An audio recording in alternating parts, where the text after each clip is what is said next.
Actually love preparing for these salons because I get to go through and see all the synchronicities emerging as I'm looking.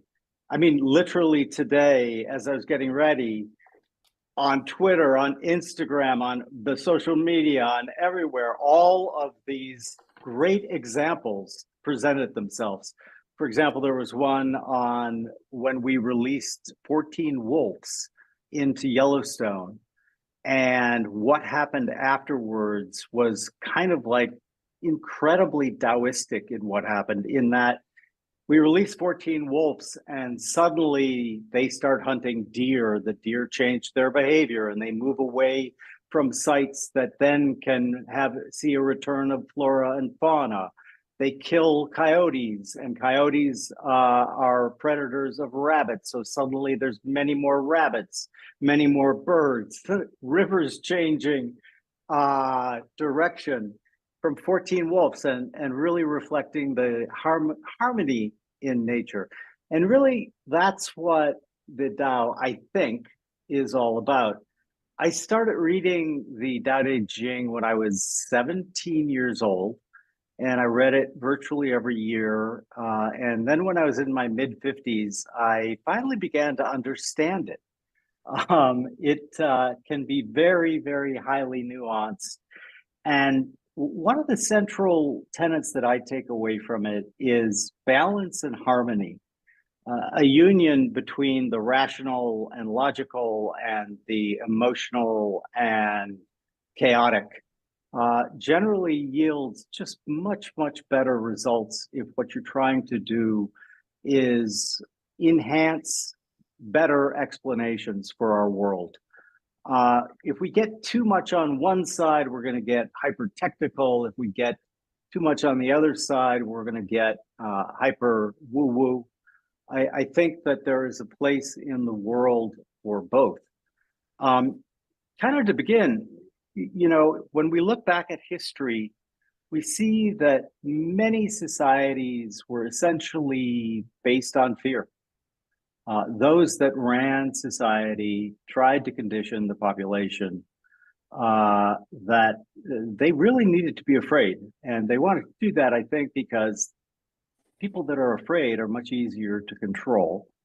And, you know, people who want to rule tend to have kind of the same look to them. I don't think too many of them are, as Lao-Tzu would say, the master or the sage. Parenthetically, there's a very good book by David Hawkins called Power versus Force, in which he looks at the movement of zero-sum ideas, which he calls force, to positive sum, abundance ideas, which he calls power. I would have used a different word because I think so many of us link the word power to a more negative interpretation. But one of the things that I think that AI is going to allow us to do is to investigate things that we simply had no ability to in the past.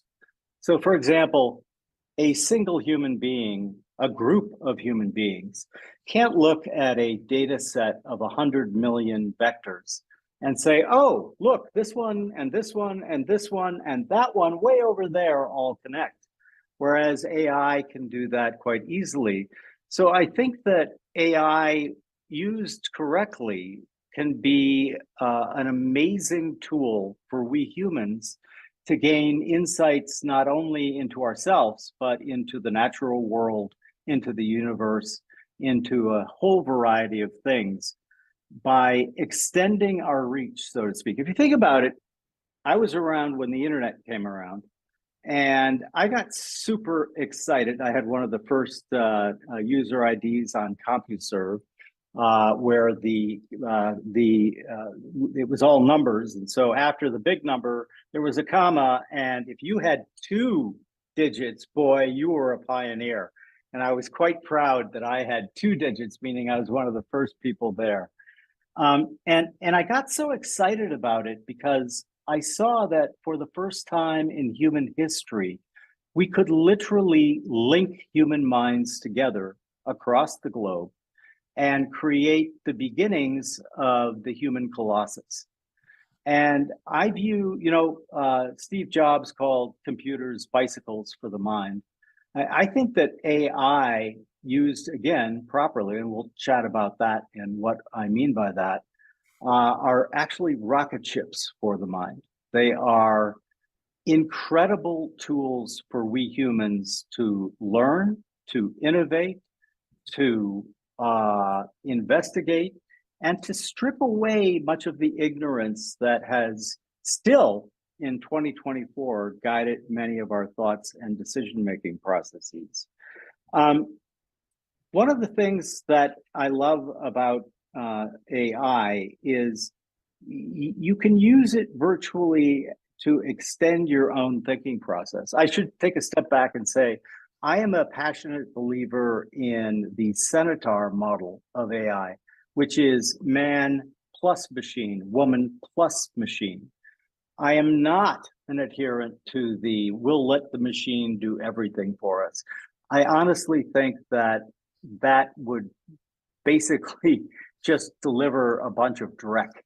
I think that AI used as a tool by a human artist, by a human creator, by a human scientist, by a human philosopher will offer amazing insights into things that we've been struggling with for a long time.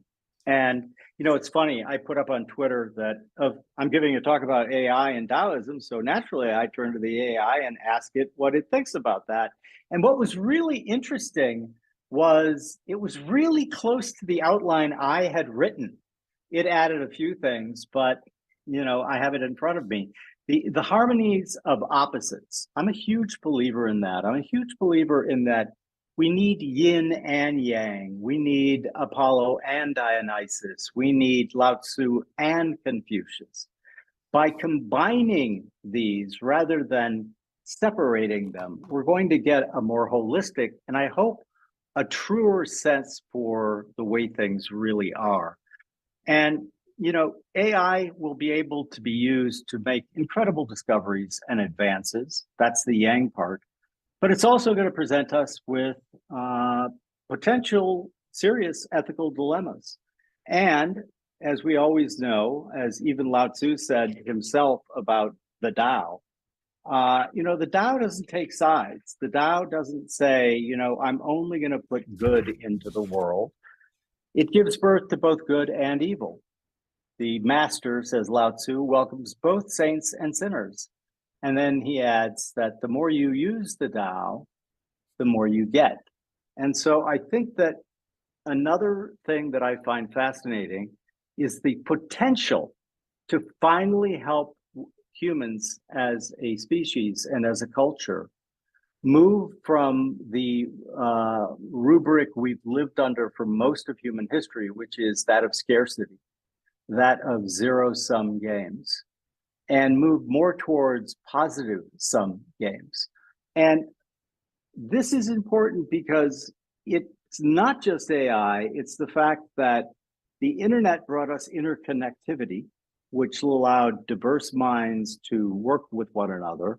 And now AI is supercharging that, giving us the ability to find better explanations for things.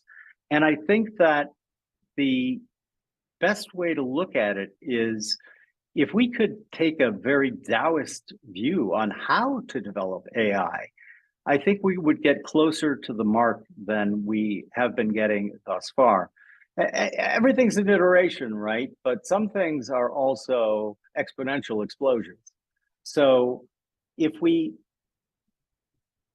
try to develop AI as a Taoist might, we would approach it with humility, with trying to be wise and inclusion. That's why I'm a big supporter of open source AI as opposed to closed. But I think that my interest in AI just is an extension of my interest in all of the tools that we can use to extend our reach and make our search easier and hopefully far more fruitful. What an introduction. What made you read the Tao Te Ching at 17? Was there a particular reason, or you just came across the book? Ever since I was a kid, I have been voraciously curious. I read the Encyclopedia Britannica at my father's suggestion. And my big treat was being brought to the bookstore, something I continued with my own kids. We would have weekends. Every weekend, it was always the same. We would bring all three of the kids to the bookstore. And the rule was they could get as many books as they wanted to, but they really had to demonstrate that they were going to read them. So it just became part and parcel of first my young life with my mom and dad and sisters usually, but then my life as a father to my three kids. And when I was at the bookstore one time at age 17, I was looking in the philosophy section and I found I'd been very familiar with Confucian thought and with the various philosophies in China, legalist tradition, the Confucian tradition, but I hadn't really heard about this Lao-Tzu fellow. And so I found the very, very slim volume on the shelf, opened it and started reading a few of them and just got hooked immediately. And so I bought it. And of course, since then, I think I probably own more translations of the Tao than at least anyone I know personally. Which one is the best? And somebody, I think Andrew shared this older version, the Stephen one. Is this yeah. So I always resist answering that question. Because I guess Stephen Mitchell, which is sort of the most well-known and has been around for a long time, would not be a bad place to start. But one of the reasons I try to resist that is as I buy different translations, really cool things happen. So for example, the Tao has been translated as the way. It's also been translated as the path. But then I came across a translation which called it the process. And oh my God, did I think that that was cool, because really that's what it is. It is a continual process of learning. Again, very analogous to the way AI learns. AI continues to learn in a very iterative but continuous manner. It keeps trying to learn more and more and more about the subject matter at hand. It keeps trying to think about the various permutations of that. And so that's why, yeah, Stephen Mitchell, if you're new to it, but there are so many wonderful translations that you really can't go wrong with any of them. I love this. If there's a young technologist somewhere in the world who will be watching this video, or maybe here on the call, what ancient Eastern philosophy would you recommend to this young technologist to understand his or her work better? And what do you think they can gain out of these timeless thoughts? Well, clearly I'm going to lead with Taoist thought, which is very analogous and very similar to Buddhist and Zen Buddhism, in terms of kind of how to think about the world, how to think about life, how to think about creation. There's a wonderful painting called The Vinegar Tasters. And it shows three people, and depending on which story you listen to, they're different. They're representing different parts of Chinese thought. In one version, one is representing Confucianism, and his look on his face is very sour. And it's very sour because he's wondering, is this the appropriate time to be tasting this vinegar? Is this being done in the appropriate ceremonial manner? Is all of this conducive to the way Confucius would look at the world? Another was, in one version, the idea of a Zen Buddhist tasting it, and he looked a bit unhappy because life, after all, is suffering, dukkha.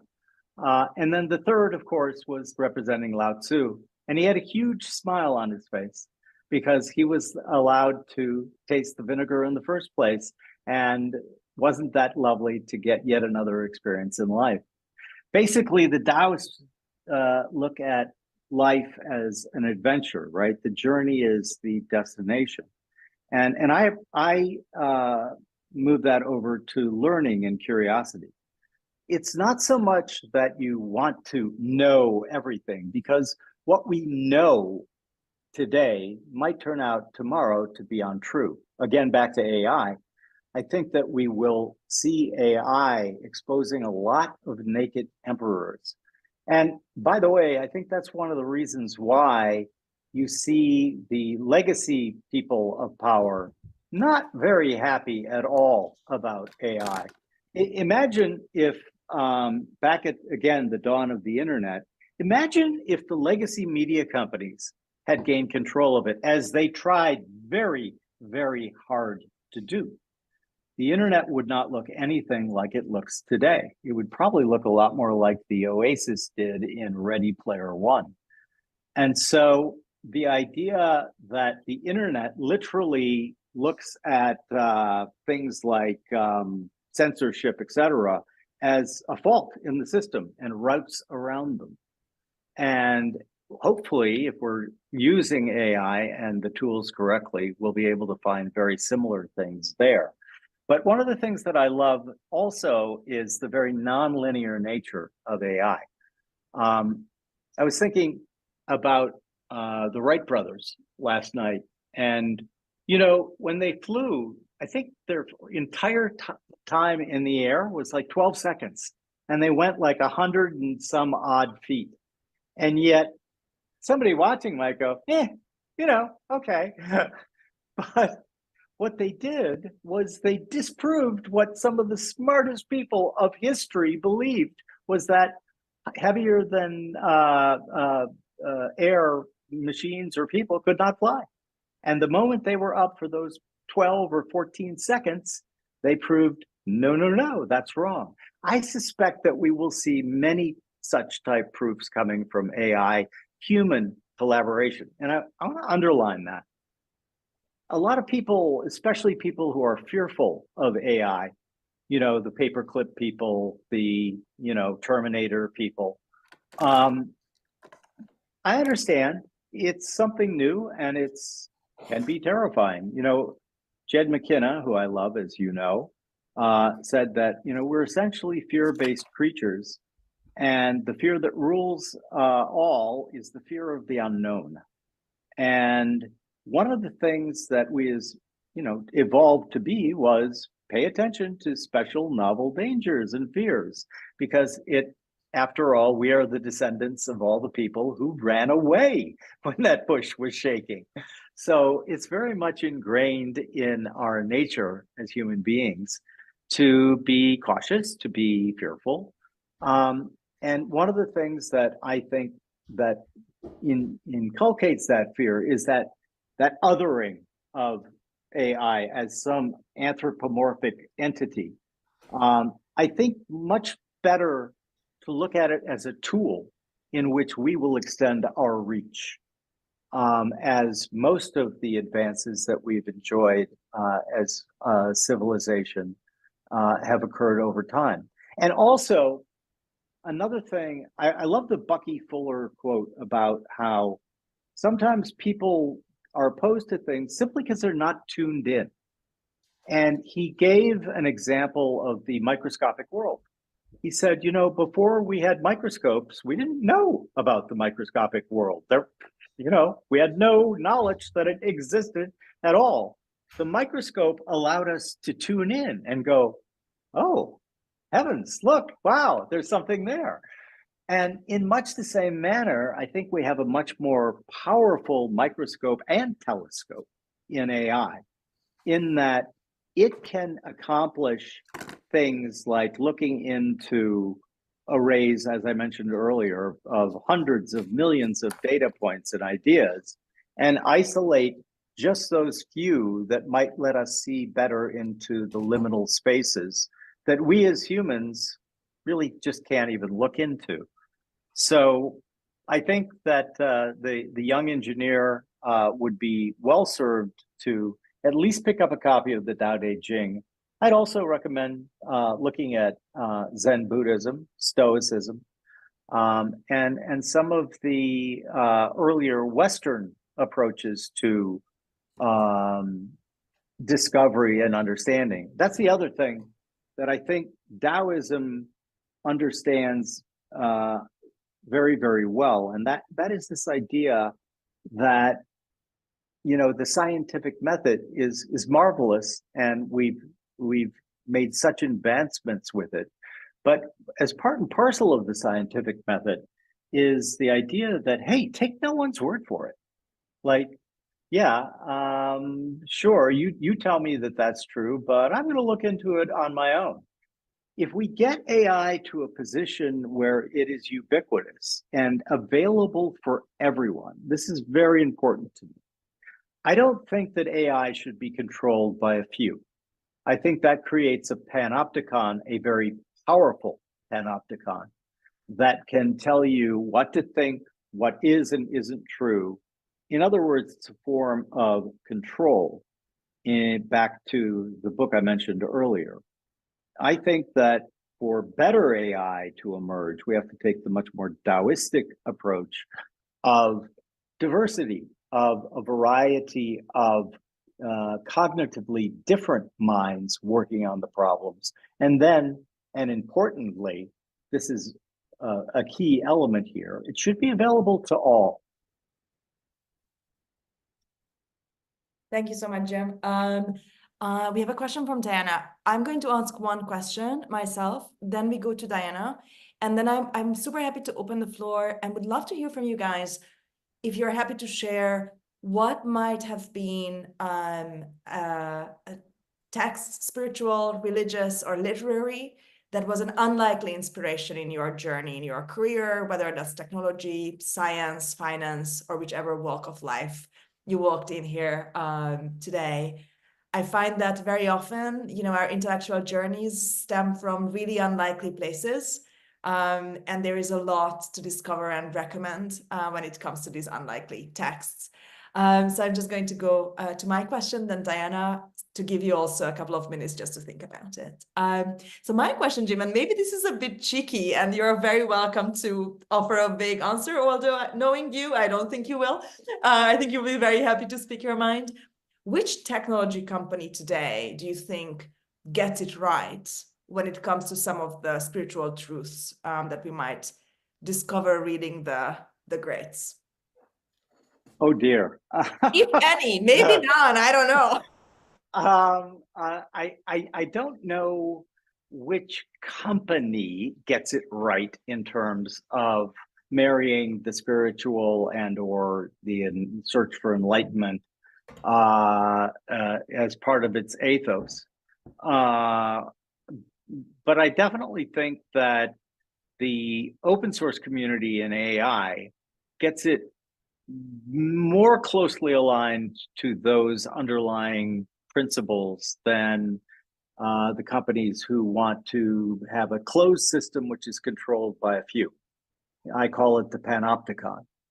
And as you know, I have 5 grandchildren, and I don't want them growing up under the watchful, ever watchful eye of a panopticon controlled by very, very few people.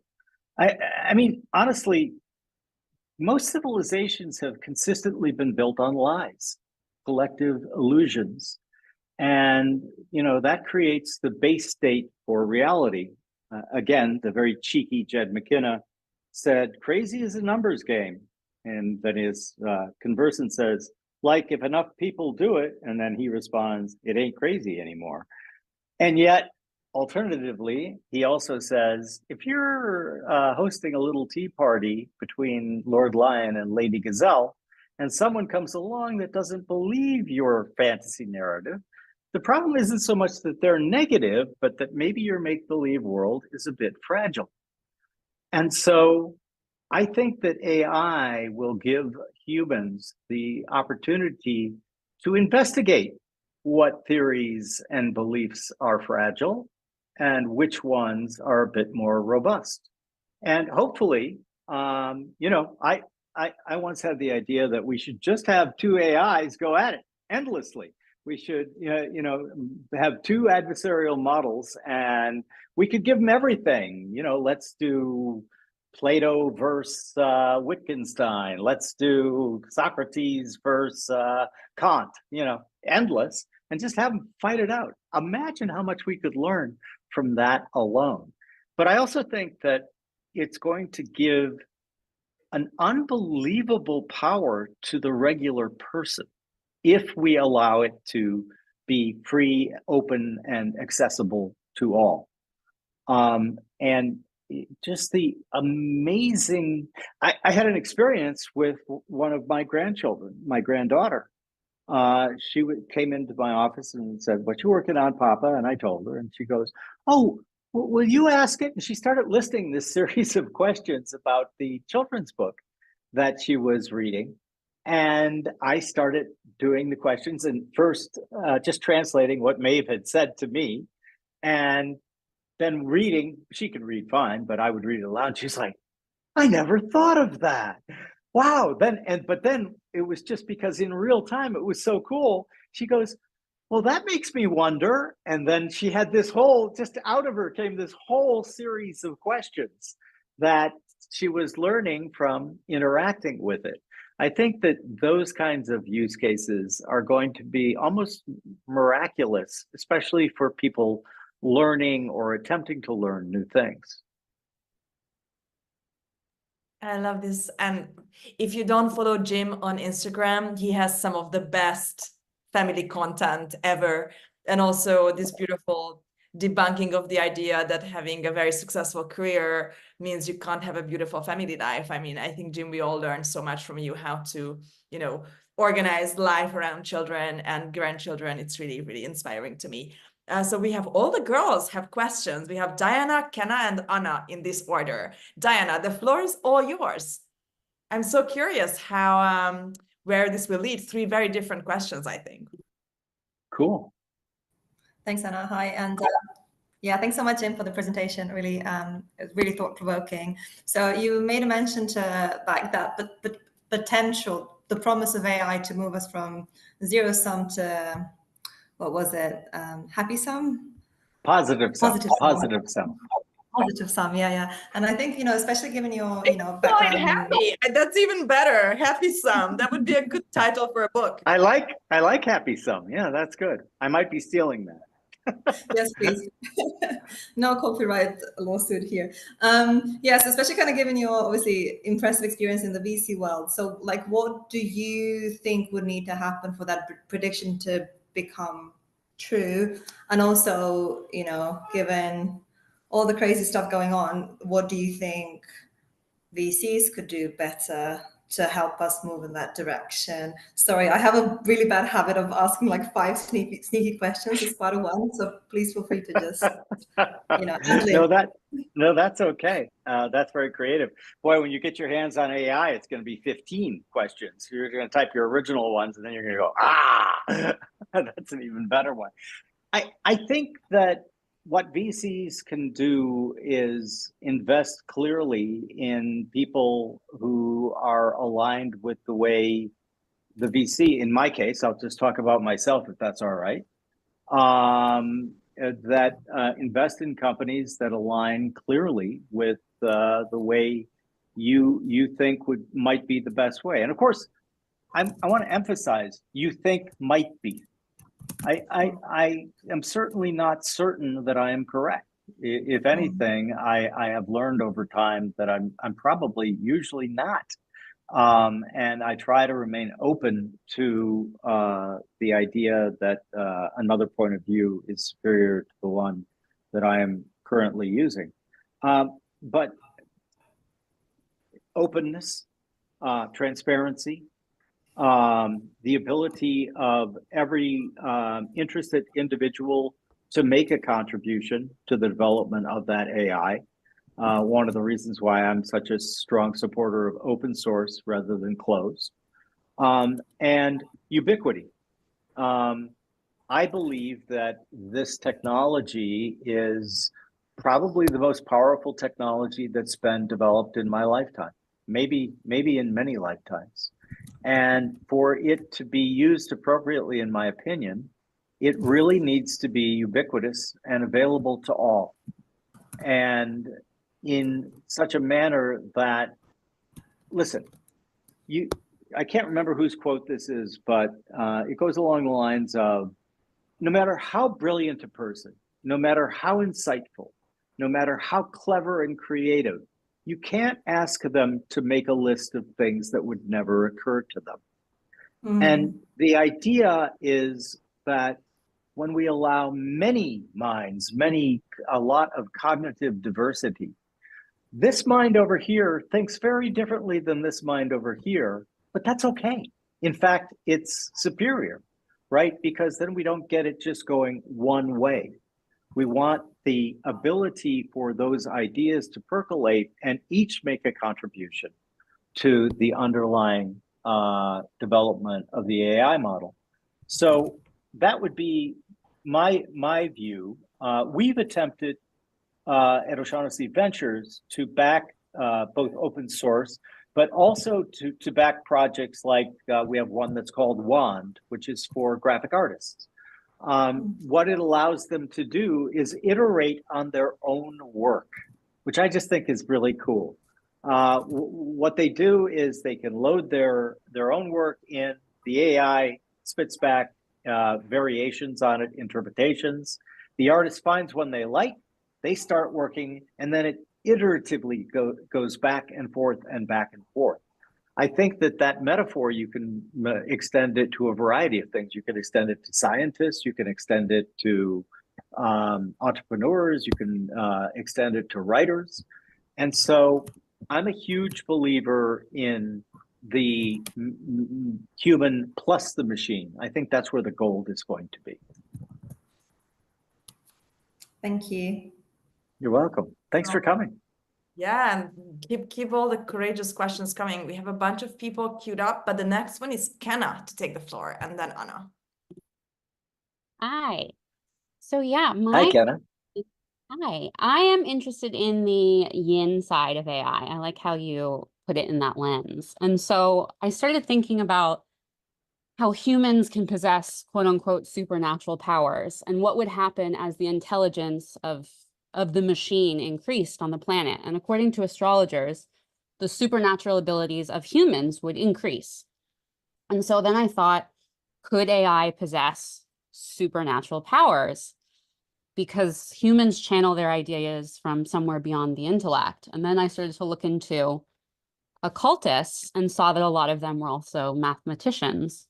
And so I was curious what your opinion on this question would be. Well, thanks, Kenna. That's a really interesting question. And I would think that, for example, I tend to be very pragmatic, and but I always also try to be open-minded to ideas that some others might think are out there, like precognition, ability to improve intuition, superpowers, as you refer to them. I would think that if they do exist, and by the way, we are hopefully going to be doing a project with Dr. Rupert Sheldrake in which we develop an app that tests whether we can improve our intuition or not. But the only way I could actually do that, given the way I'm made, is I want that app to feed a scientific study that looks at the results through the scientific method. And Dr. Sheldrake has assured me, and I look back at his previous papers and seen that he is a man of his word. If win, lose, or draw, we'll give the experiment a try, and then Dr. Sheldrake will write up the results. Again, win, lose, or draw.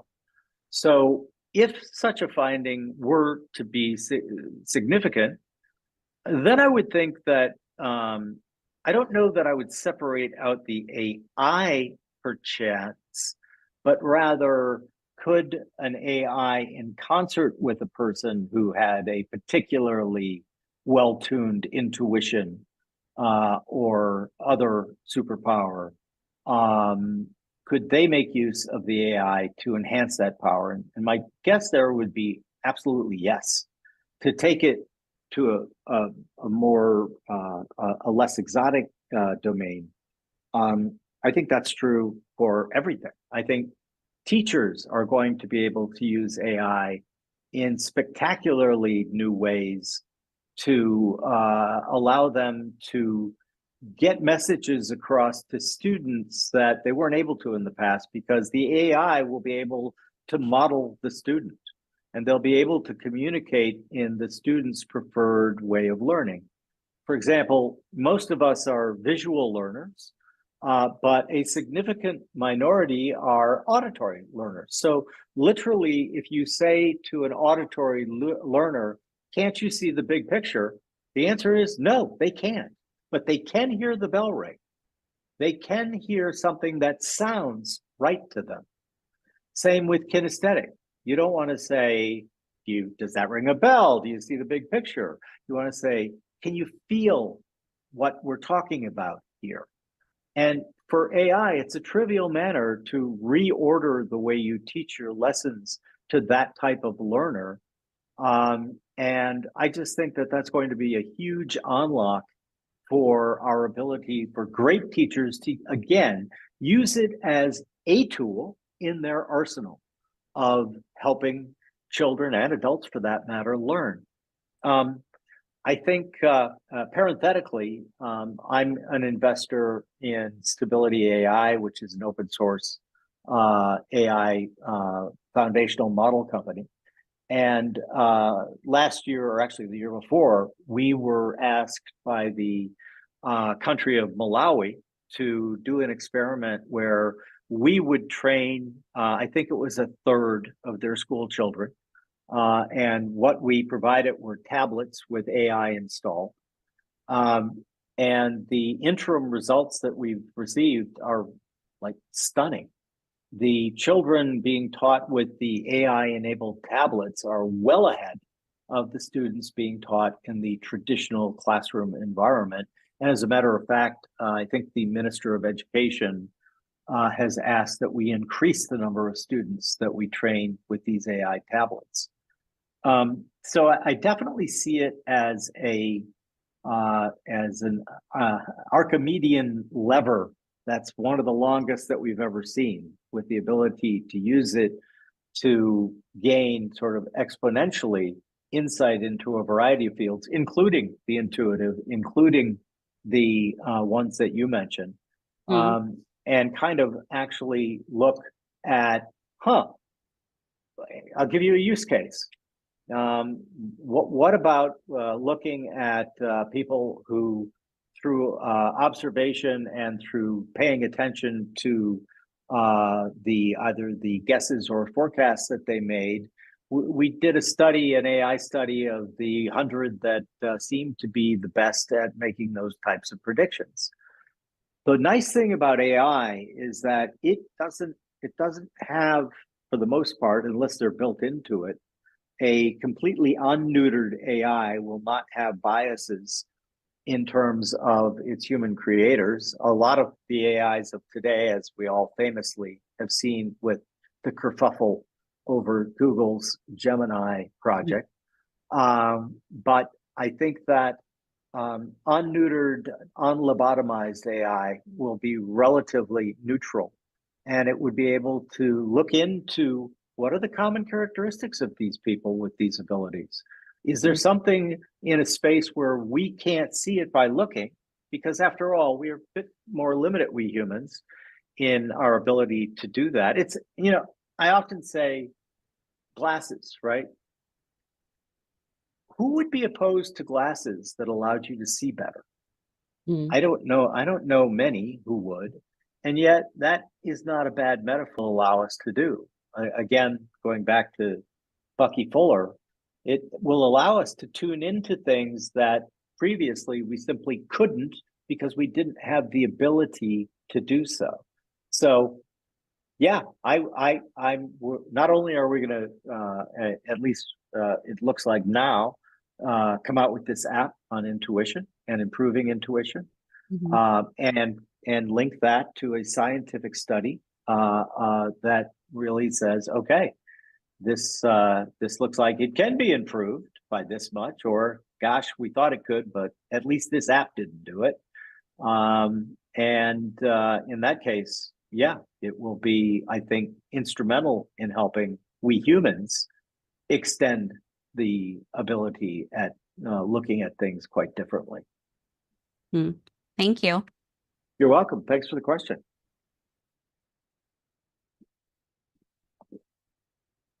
Who's next? I think Anna is next, and then Ashwin, Dave, Michael, and Sneha. Cool. You have a beautiful queue, and everybody's very politely waiting. It's perfect. It's perfect. Well, Anna, let me just parenthetically say that this is one of the things I love about the salons. People who have different points of view can actually have cordial and lovely conversations with one another without shouting and calling each other idiots.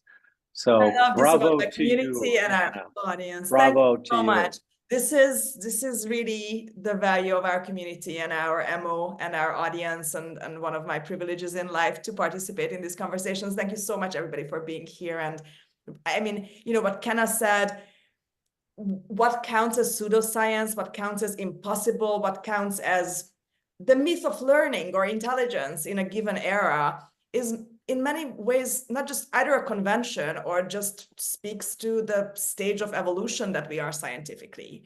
And if we assume that AI will unlock, our epistemology in ways that we basically either have never seen or haven't seen since the invention of literacy, then we can assume that in 200 years, what we take for granted about what is a myth, what is reality, how things actually work, what is consciousness, how are we alone in the world, how did life on Earth evolve? We don't know. And in 200 years, we will look back on ourselves and see ourselves as, the same way as today we think about people and their views 200 years ago, a little bit lovingly and condescendingly, right? If not angrily. Yeah. And I think it's always healthy to remind yourself how little you know.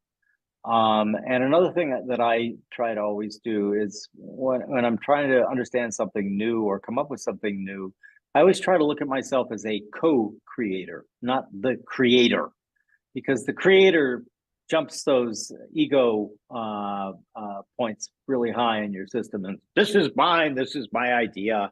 And I'm going to, die on that hill for this idea. There were a lot of bad ideas that people died on hills for. And I suspect 200 years from now, they'll look back at us and say, boy, the things they believed. And I love this. I often see myself as a channel, and just the way that you co-create with culture, right? We don't really have original ideas. Genius is combining two things that don't usually get combined and achieving some kind of success or breakthrough through it. You know, we all are these warehouses of all the things we've ever heard, ever read, the people we understood or misunderstood, and we create these Tetris structures that we then think is our very unique personalities. And so I would think that that will, you know, be scaled out of proportion in the coming decades. And I'm very excited about it. I think it's, I don't know if it's a paradigm shift or really just really turning up the volume on something we're already listening to and being like, okay, but what if we added all the data in the world into this, you know, what would happen then? I think actually that's a good analogy, but now imagine the ability to have that view into all of the books ever written in the world. One of the things that we would like to do in our AI setup here at O'Shaughnessy Ventures is to feed all of the world's myths into the AI, and I mean all of them, and see what connections can we see between them. What are we missing? Because I'm sure we're missing quite a bit. There is no end to the use cases. But we interrupted somebody who was supposed to be going next. I think it's who was that? Anna, the other Anna or Anna, my namesake. It's Don't yours. worry. The floor is all yours. By the way, I have the Technicians of the Sacred Book here, the Rosenberg, which attempted to do this kind of meta myths, and maybe someday we will do a salon about it. Cool. Hi, Jim. Hi, Anna.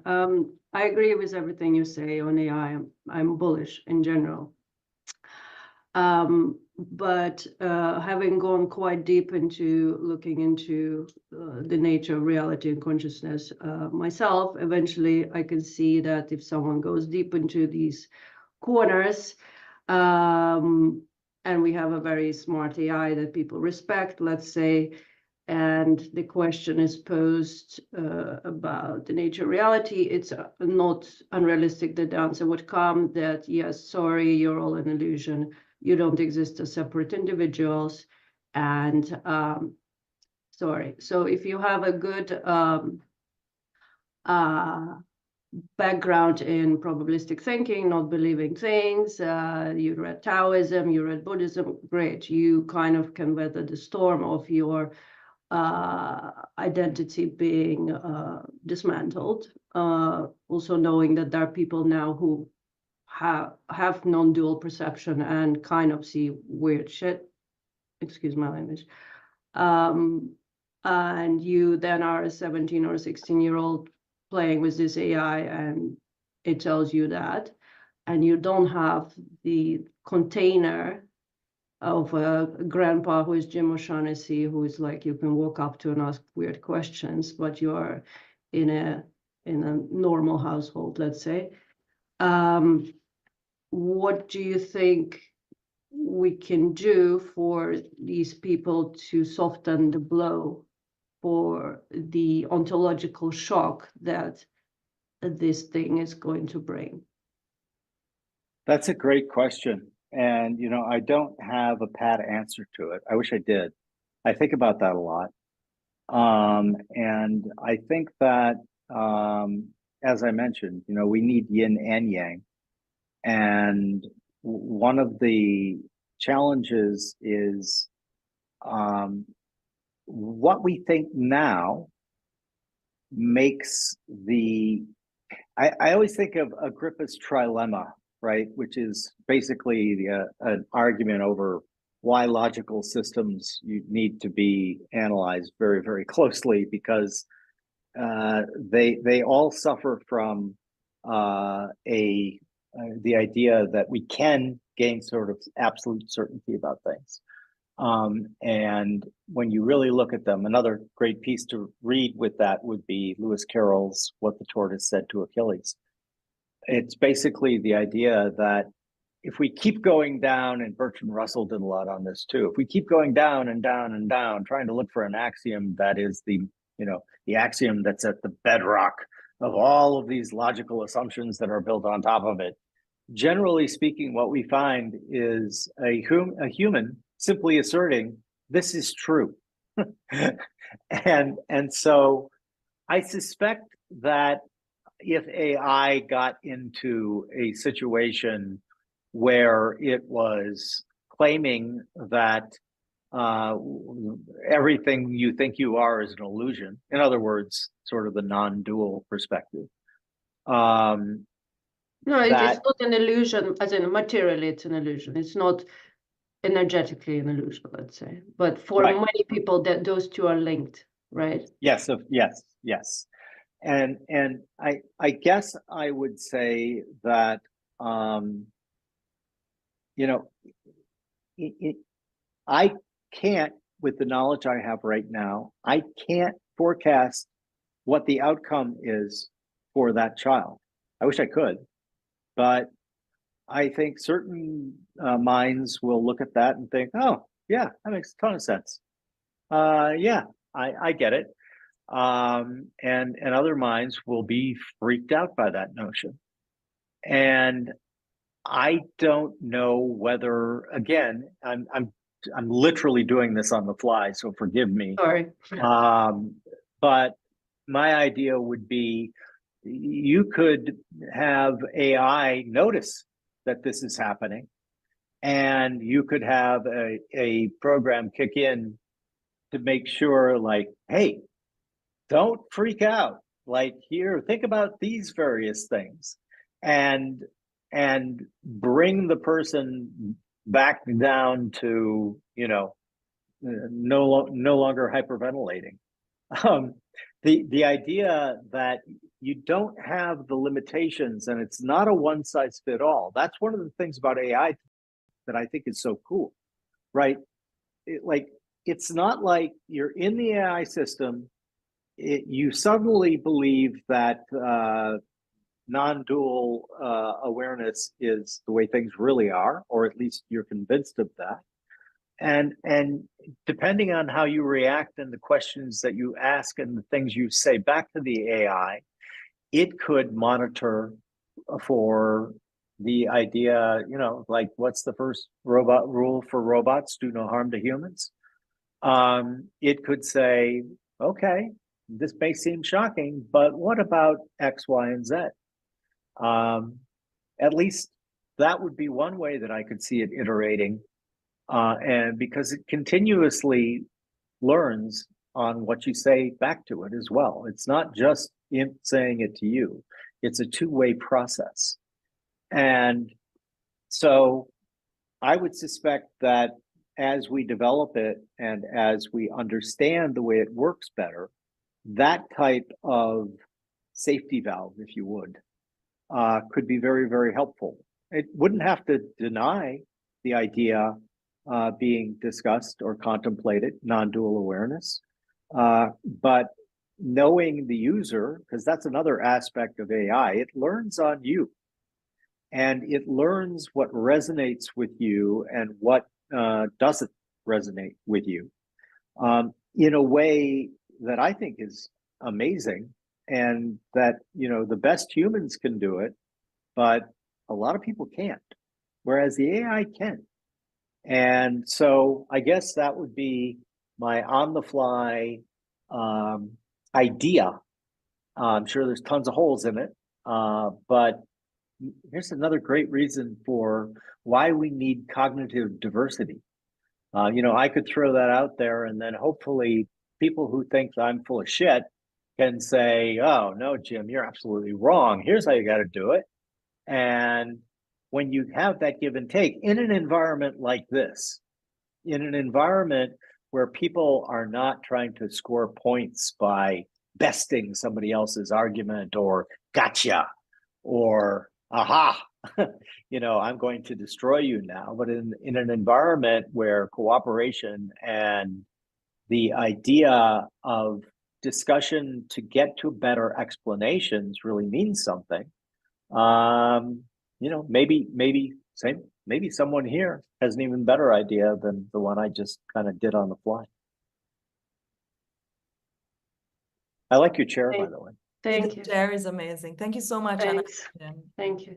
And also for reminding us, both of you, the need for epistemological humility when it comes to future risk, whether existential, familial, or to the, the texture of our society.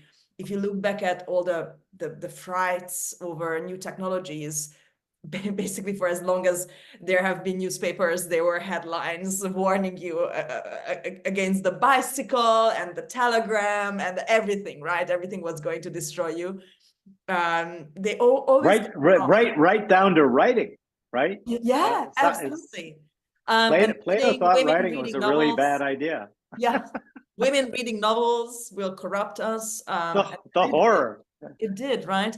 And they always got it wrong. Like all of these things, everything in life has a downside and has second order effects or third, fourth, 16th order effects, but it's very rarely what you assume from the previous paradigm or the previous scale.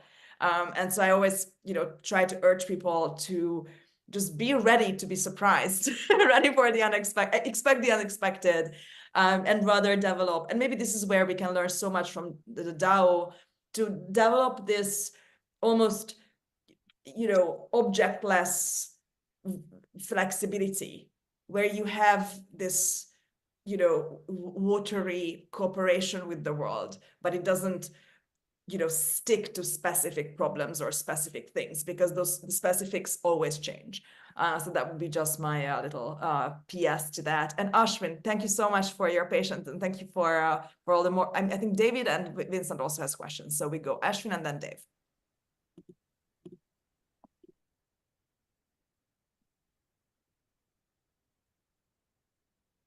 Ashwin, do you want to jump in? Did we lose you? No, go. It's all yours. Mike.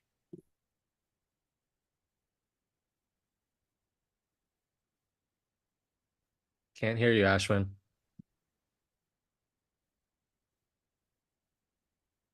We could do the classic Zoom. But for a second, I heard you, I think. Try again? No. Well, as he gets his microphone sorted, just to follow up on what you said, Anna, AI, virtual reality, like literally, we might be able to experience different realities as easily as we change channels on a TV today. The Buddhist concept of detachment from fixed ideas. We now have technology that allows us to detach from fixed ideas. Wouldn't it be great to once some company figures out the Apple Vision Pro, hopefully it's Apple, but that with AI put together, imagine being able to put that on and experience life as a Buddhist in Tibet, and or someone in a completely different reality tunnel than your own. Really interesting stuff. Well, now I hear somebody. Sorry. Okay. I didn't hear it because you overlapped. Do you mind repeating? Sorry, what I wanted to add to that is that I'm all for it and it's awesome. It's just, I think I still am maybe in a bit old world mindset that there was some kind of wisdom in the old wisdom traditions to give the knowledge to people gradually as they become more mature for it, as opposed to here, you can explore whatever you want before your mind is in a ready state. That's my only concern, but I'm sure generations will overcome. I mean, whoever falls out of the process falls out, like with all difficult challenges. That's my only thing. I believe in the good natural constraints of human intelligence. You can be dumped the entire knowledge of the world, and still you will be like the little boy in the bucket trying to put the ocean into it. We'll see how that conflict goes. Any luck? Yes? Speak. We are like, it's a biblical moment. Speak. No, it doesn't work. Then I'm going to go to Dave, and we will give you a second to figure this out. Maybe you want to drop off and join back. I promise I will let you in. Dave, it's all you. Okay. Can you guys hear me? Just want to make sure Yes, my we can mic is hear you. working. Okay, perfect. Jim, thanks a lot for this. This has been super interesting. One thing I wanted to touch on was your earlier comment about naked emperors or legacy people, as you referred to. And I think that's a really underappreciated point regarding AI. I see AI as having the potential to upend all sorts of legacy institutions. And I'd love to hear a bit more from you about your thoughts because on that topic, because frankly, I'm not seeing a lot of people talk about it. I think it's one of these risks that just doesn't seem to be getting a lot of traction, at least among the people I see talking about AI. So what are your thoughts there? Sure. I think that one of the reasons why you see some of the hysterical reactions to AI coming kind of specifically from those currently in power is they're not stupid. They are aware that, probably a lot of the things people currently think of as facts really aren't. And, systematic lying creates a disinformation system where sort of everyone begins to distrust and demonize anyone who disagrees with them. And reframing is required to learn new things. And part of that reframing might be the tide going out and us seeing all the emperors naked without their swimsuits on. And I say that kind of flippantly, and I don't really mean it that way. It's going to cause some problems.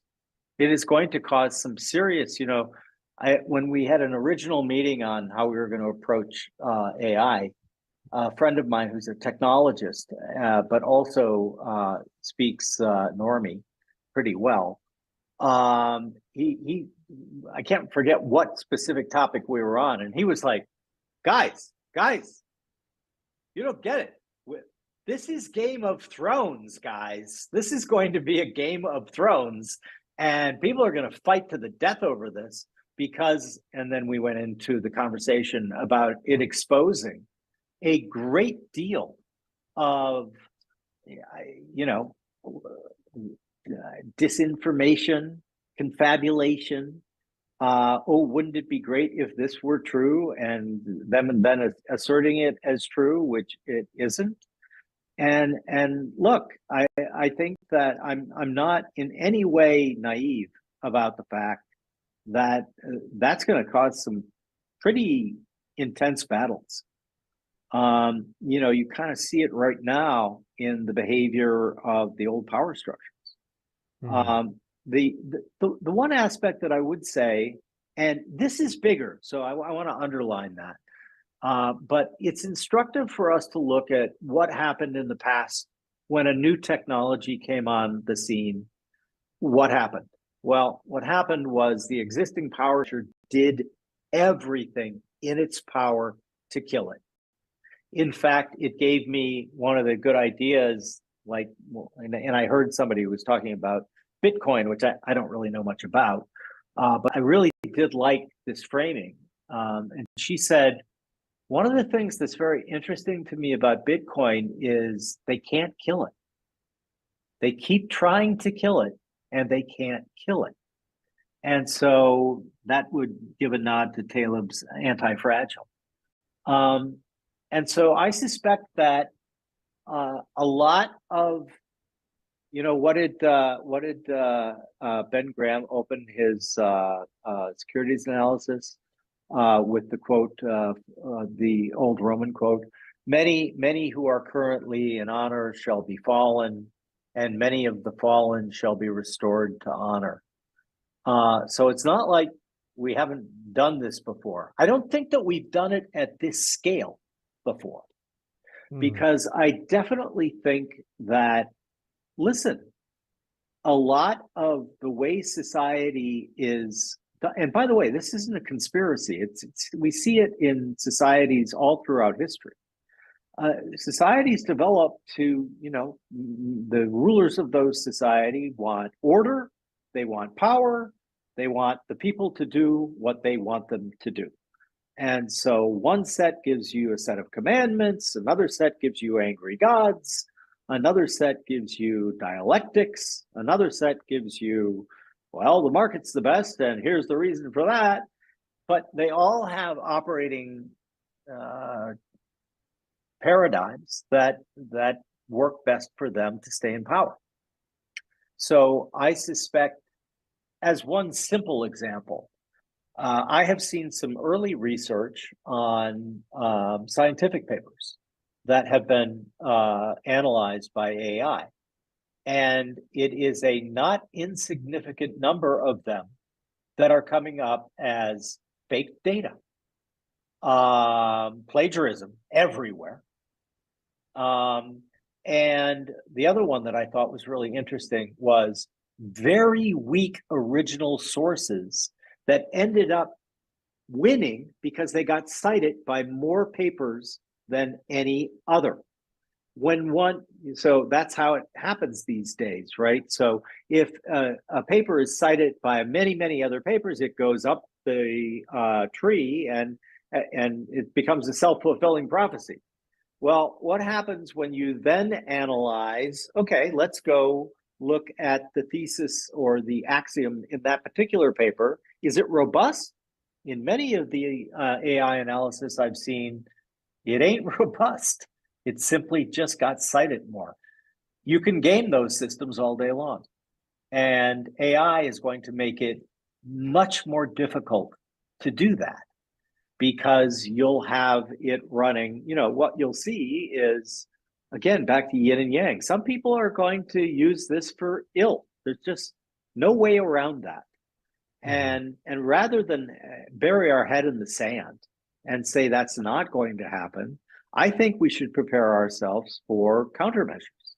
I think that we should prepare ourselves for that eventuality.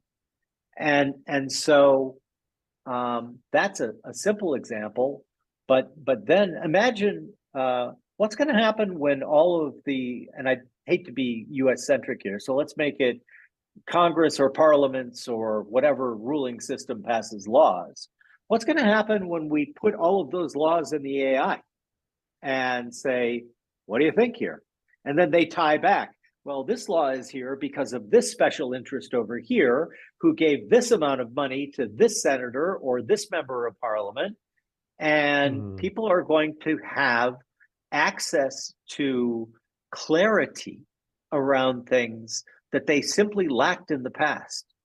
And so, absolutely, I think it's Brené Brown who says curiosity is a shit starter.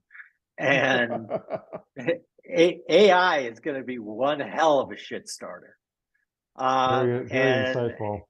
And I think I welcome it. Likewise. Bucky Fuller had another great line, which was, don't try to tinker with an existing model that's obsolete. Don't try to rearrange that model. Invent a new model and make it obsolete. And I think that's kind of what's going to happen here. Thanks. And Thank I you. can see that Ashwin is both back and asked 2 questions in the chat. So I think we can expect 2 questions. One is about the post-Google world, which we can also debate whether that's a thing. And it reminds me of one of the key rules of power, which is that those who are leaving power, whether in the Roman world or today's world, or in Game of Thrones, they never leave peacefully. The only peaceful transition that you can create is making them believe that they are still in power, and then they'll be fine. Jim, let's try the mic again for Ashwin and see what happens. If not, I would just read up the questions from the chat. Hi guys, can you hear me now? Hopefully, We can. Fantastic. Thank you so much. Thank you so much, Anna, first of all, for hosting this brilliant salon, and thank you, Jim. I've read your Twitter account, and it's always full of knowledge, every post that you have. So I'm just fanboying a moment. So thank you.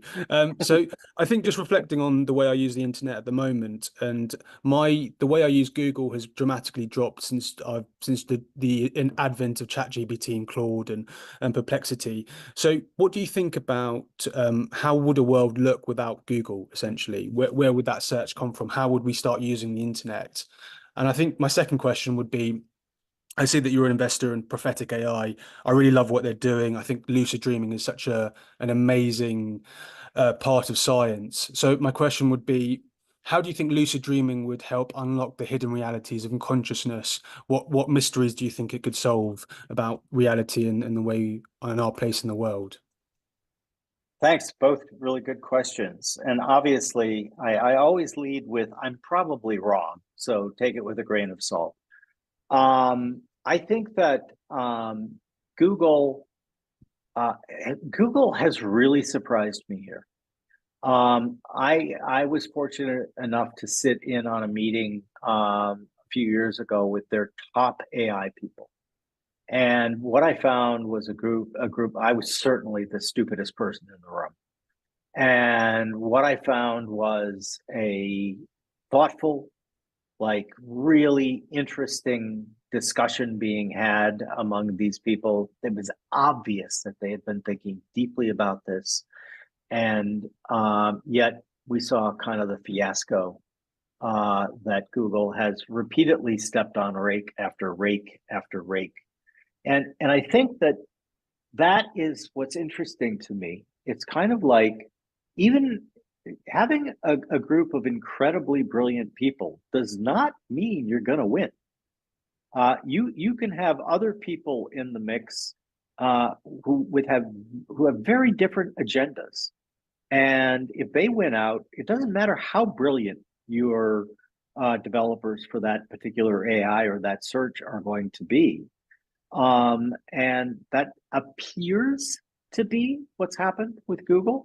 In terms of your specific question about search, I think that the whole idea of search will be far better replaced with individualized AI. And to the point where as the AI gets to know you in a manner that search currently can't. Search is very good at saying, oh, well, Jim is this age, he has these interests, we'll serve him this ad, right? AI doesn't have to serve you ads. It can be optimized, to use geek speak for a minute. If we maximize the objective function for creativity or for Jim's interests, guess what's going to happen? The AI is going to serve up all of those things. Now, in my case, I would say always throw a curveball at me because I want to stay up on what other people are thinking. But my point is the ability to, I fully believe that in 5 years from now, we'll all have AI, personal AI on our devices. And they'll know us well enough so that I'll say, Thucydides, and up will come all of the writings that I've marked. I'm in the process of digitizing like 40 plus years of journals. It'll interact with my own data, and we'll be able to find specific things that a Google search was just the beginning of. And that's the other theme here. Nothing is permanent, right? So Google search was a order higher than the other way of doing it. But, when you had Yahoo, when they were around, they had human searchers, and they determined what got put on the Yahoo homepage. So it was basically curated. Well, what are you introducing there? You're introducing all sorts of biases, all sorts of agendas, all sorts of, in the case of Google, that's how they make their money. So you're going to get searched by, you're going to get results that they're getting paid to show you. And I think that a search engine, a UI or UX rather, where that is seamless, your searches are going to be vastly improved. If I was Google, I would have been all in on that. And, historically, we see this time and time again. GE had a big part in investing or inventing the transistor, and yet they didn't commercialize it. Why didn't they?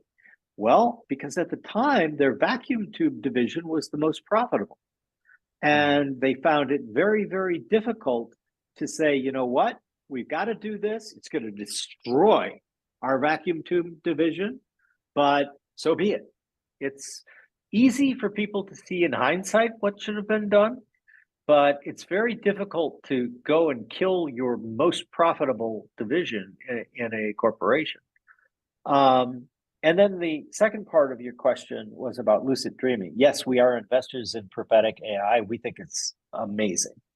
I think that the idea of, again, and it, for me, it really nicely illustrates my idea about the most powerful way to use AI. I think that lucid dreams could be phenomenal in a variety of contexts, right? Let's say you're a writer. You might be able to get some great stories out of lucid dreaming. Let's say you're a scientist. Many scientific discoveries were found, in altered psychological states. And, these paradigm shifts are fundamentally different than iterative processes. And so having the ability to lucid dream, remember the dream, and then have it analyzed by AI gives you a situation, I think, where you're going to be able to get insights that simply weren't available to us in the past. Not to mention all of the other uses outside of lucid dreaming, should the tech that prophetic is developing prove robust. There's going to be a lot of medical use cases there. There's going to be just tons of use cases. So I think it's yet another example of our ability to get closer to being able to generate better explanations. That, that's the other thing about kind of the Tao and the way they look at the world. And it's, stasis is death. Movement is life. And, the Tao essentially basically says that, when we are born, we are soft and supple. When we die, we are stiff and brittle. Same is true of many things in nature. So it goes on to say that, the stiffness and the dogmatic are disciples of death. And the open, the supple, the yielding are disciples of life. And I think that for us as a species, we really want to embrace that which does its very best to help us avoid stasis. Brilliant. Thank you so much for that. Thank you. Thank you. What a beautiful idea. And I think you notice that on some of the most interesting people, whether they are in the creative fields or technology, science. I think as Grimes would say, the difference is superficial. They become more and more childish as they grow older. And if you meet some of the great spiritual leaders, the Dalai Lama, they are childlike, happy, always that love. And that would be the only thing that I would correct there. I would say childlike, not childish. Yes, absolutely. Sneha, the floor is yours. I love the outfit. Hey, thank you. This has been super interesting so far. So it's lovely to have you and Jim in conversation with all of us. Jim, where do you think in the human plus AI model, how and where do you think the Taoist principle of Wu Wei would best apply? So I saw your tweet where you asked ChatGPT ahead of the talk, and it suggests, which I thought was obviously amazing. And I thought that it suggested that seamlessly integrating into non-activities was its concept of potentially thinking of Wu Wei. But there could also be an angle where you would think where non-interventionism would potentially be better as the more natural order. So I was curious about your thoughts here. Thank you. As I listened to you, I was reminded of the Oppenheimer quote, which is, "Of course the world is going to hell, and the only conceivable thing that we can do to stop it is to not try and stop it." And that's kind of a great example, at least in my mind, of actionless activity and sometimes not intervening.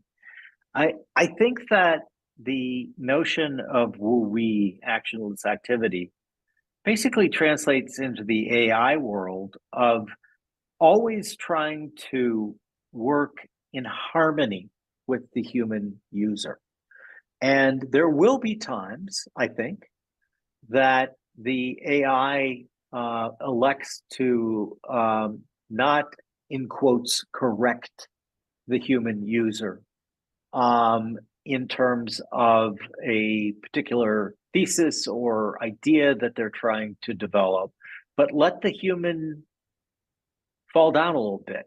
And by that, I mean, I have certainly gained much more knowledge and wisdom from things that I failed at or made mistakes in than the things that just always swimmingly went my way.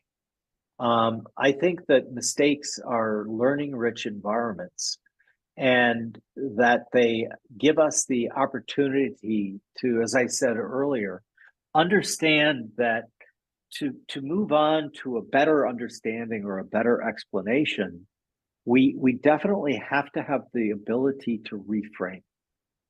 And so I think the wu-wei aspect of AI development would be, on the one hand, sort of actionless activity, meaning that it always is present, kind of like electricity, if you will, and that it doesn't ever try to install a correct answer machine in your human mind. You know, much of the education system of the past has attempted to tell you, no.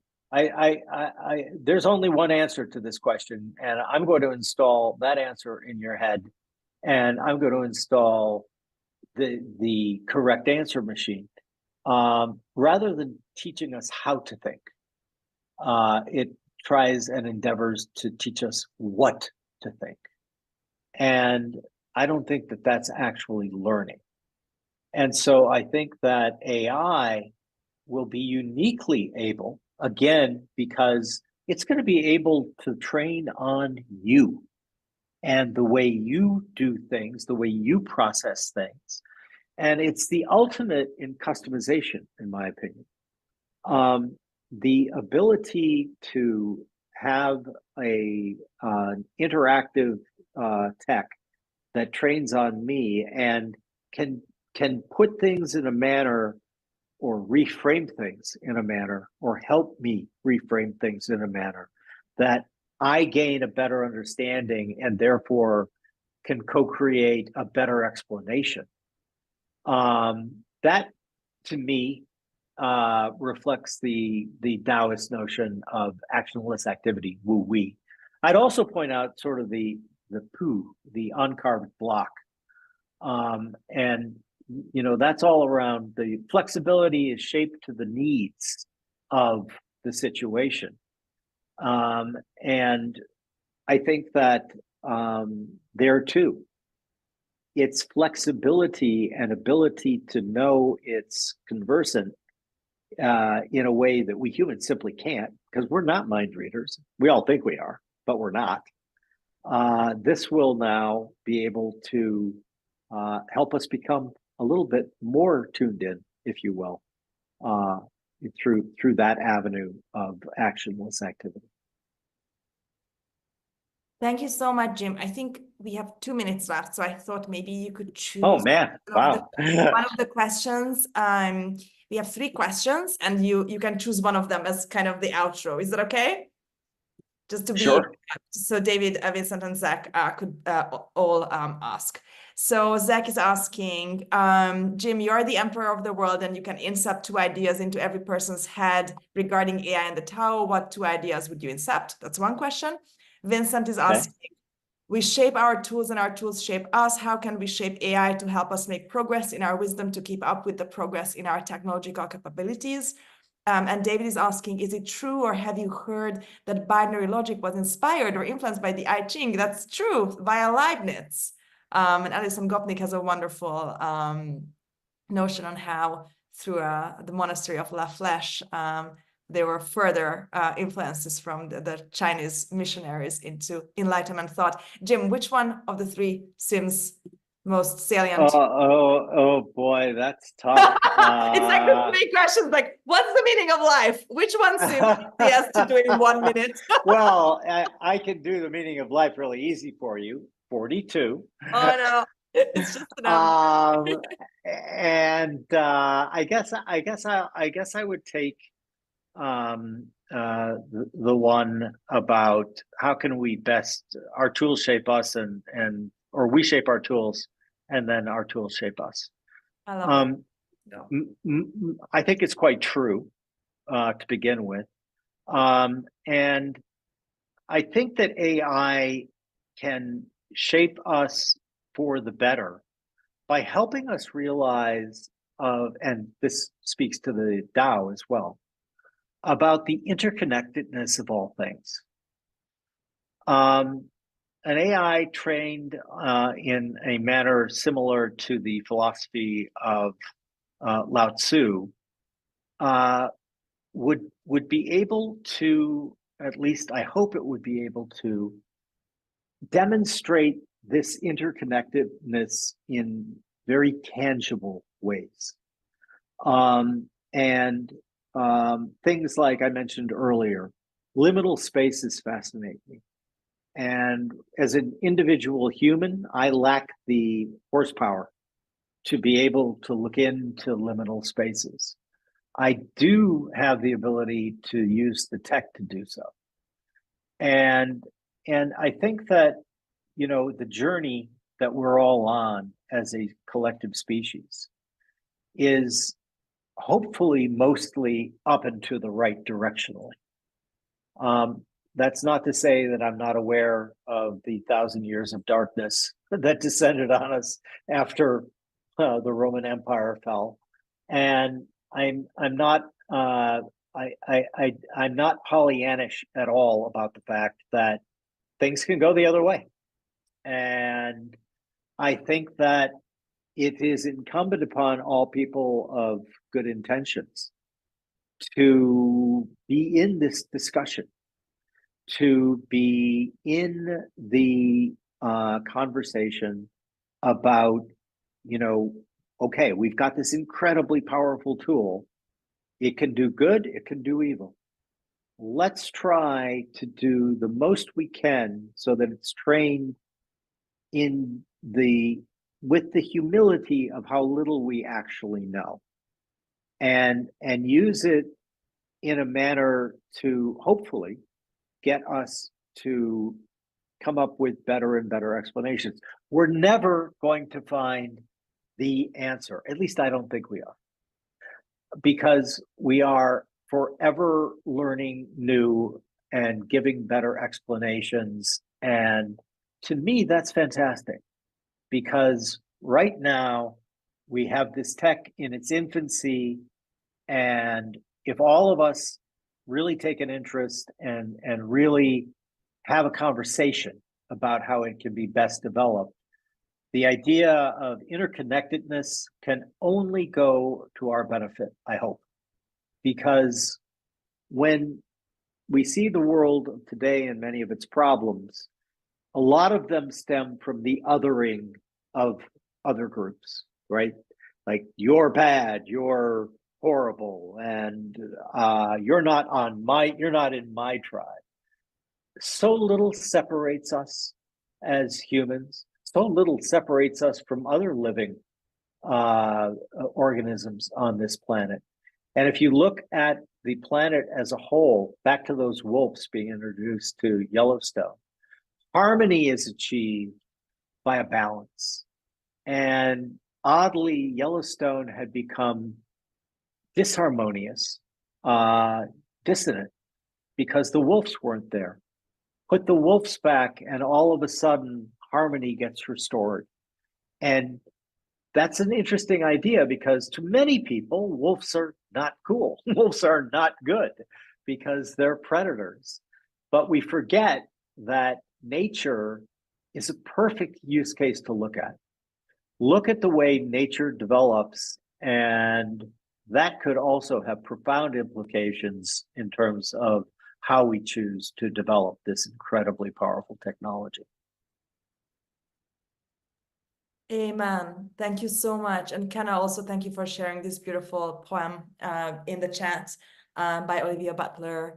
All that you touch, you change. All that you change changes you. The only lasting truth is change. God is change. Oh, I love that.